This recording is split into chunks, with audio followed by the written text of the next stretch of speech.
entra sans allumer, retenant son souffle, faisant le moins de bruit possible.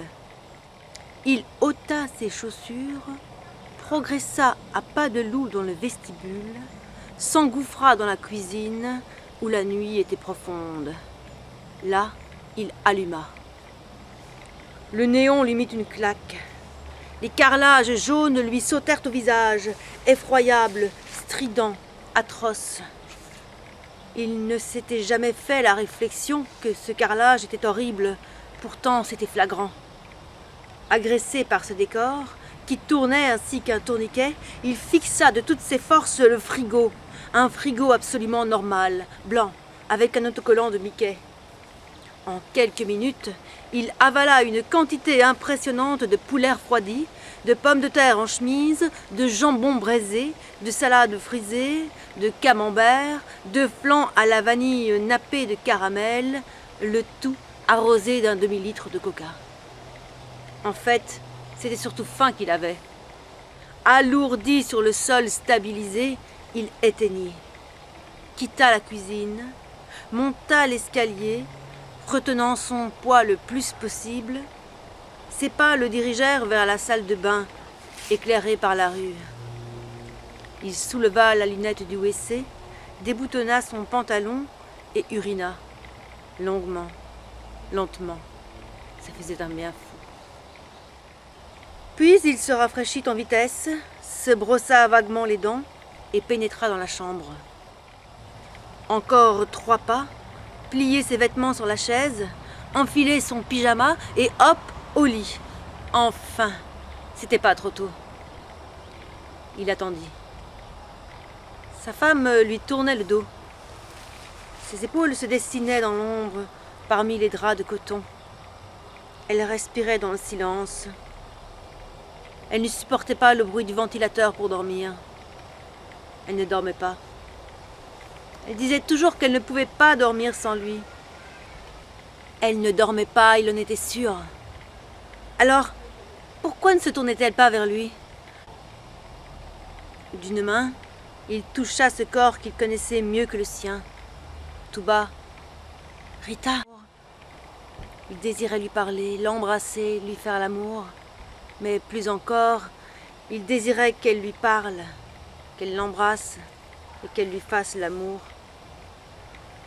Il fit glisser sa main sur son bras, mais elle le repoussa. Il comprit alors qu'il n'avait aucune chance ce soir-là. C'était la première fois. Aucune catastrophe ne pouvait être plus dévastatrice de sa vie en vérité. La mort, oui, allait entrer dans ce lit, cette nuit. Jacques ne pouvait plus vivre, repoussé par Rita. Pourtant, il ne mourut pas, il s'endormit.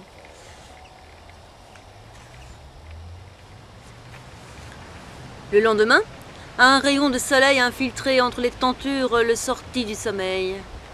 Une assommante céphalée ainsi que ses vêtements couverts de boue sur la chaise lui rappelèrent sa soirée de la veille. Il se retourna. Évidemment, sa femme n'était plus là. Il l'entendit remuer la vaisselle dans la cuisine. Soudain, il se souvint qu'ils avaient prévu de passer la journée à la mer avec les enfants et la mère de Rita. Un coup d'œil vers le réveil, trop tard. On n'avait plus le temps de faire l'aller-retour avant le soir. C'était d'autant plus affreux que le lendemain, la mère de Rita devait entrer à l'hôpital pour y subir une opération à cœur ouvert. C'était peut-être sa dernière occasion de faire un voyage, la pauvre. Une occasion qu'il venait de gâcher. Il tenta de préparer des excuses, mais rien de sensé ne lui venait. Lamentable, il se leva, à nouveau submergé par la nausée. Plus jamais il ne boirait, c'était certain. Il se précipita aux toilettes pour vomir, actionna la chasse d'eau, récura la cuvette avec la brosse dure prévue à cet effet. Des morceaux de poulet et d'autres denrées à moitié digérées restaient accrochés dans les pois de la brosse. C'était dégoûtant. Il versa de l'eau de javel dans la cuvette, se rinça la bouche, vaporisa l'espace d'un peu d'air pur. C'était le moment de présenter des excuses à celle dont la déception était inévitable. Elle, dont la bonté était pourtant une nature si profonde, quels yeux allait-elle poser sur lui ce matin? Elle ne l'avait pas entendu descendre. Assis à la table, il se mit à scruter les carreaux de son pyjama. Ridicule, ce pyjama. Il avait furieusement envie de se déshabiller d'un coup, mais ce n'était pas le moment. Il s'abîma au fond du bol vide posé entre ses deux poings. De la cuisine, la diligente épouse le vit, sourit péniblement et vint s'asseoir en face de lui, dans une robe d'été qu'il n'avait jamais vue, une robe à grandes emmanchures et ses cheveux relevés. Il aimait ça. Elle posa les coudes et les mains jointes sur la table, les yeux baissés. Elle ne disait toujours rien. Pas du genre à prendre la tête de son homme, surtout s'il semblait tracassé d'avance. Elle faisait partie de ces rares femmes avec lesquelles il y a encore moyen de s'entendre et de faire durer un mariage de nos jours.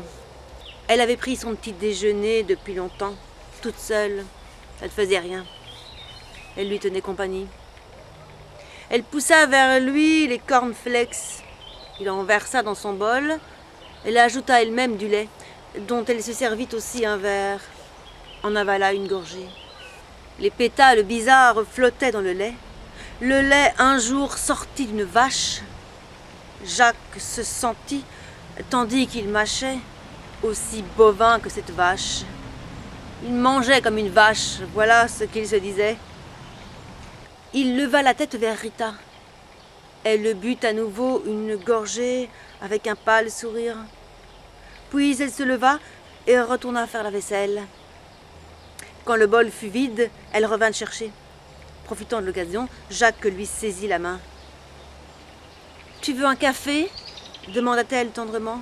« Ensuite, on ira chercher la voiture ?» « Quelle voiture ?» se demanda-t-il un instant. Il avait oublié sa voiture. Ça pouvait attendre. Il voulut serrer sa femme contre lui. Elle se dégagea en douceur, descendit le store, revint, et ils firent l'amour. Puis ils allèrent sonner chez Arthur, leur voisin sympathique, qui se fit un plaisir de les accompagner jusqu'à leur véhicule, garé à 2 pas du bazar. Arthur trouva ça bizarre, cette histoire. Jacques était connu pour être plus sérieux que le pape. Il n'allait pas se mettre à boire quand même. Il a laissé sa femme toute seule le soir. Il dit carrément sa façon de penser, Arthur. « Bon, en route !» fit-il pour conclure. « Elle est où ta Rolls-Royce ?» Hazard faisait son possible pour s'en souvenir. Parallèlement, il tentait d'oublier ce qu'il avait vu et entendu au bazar.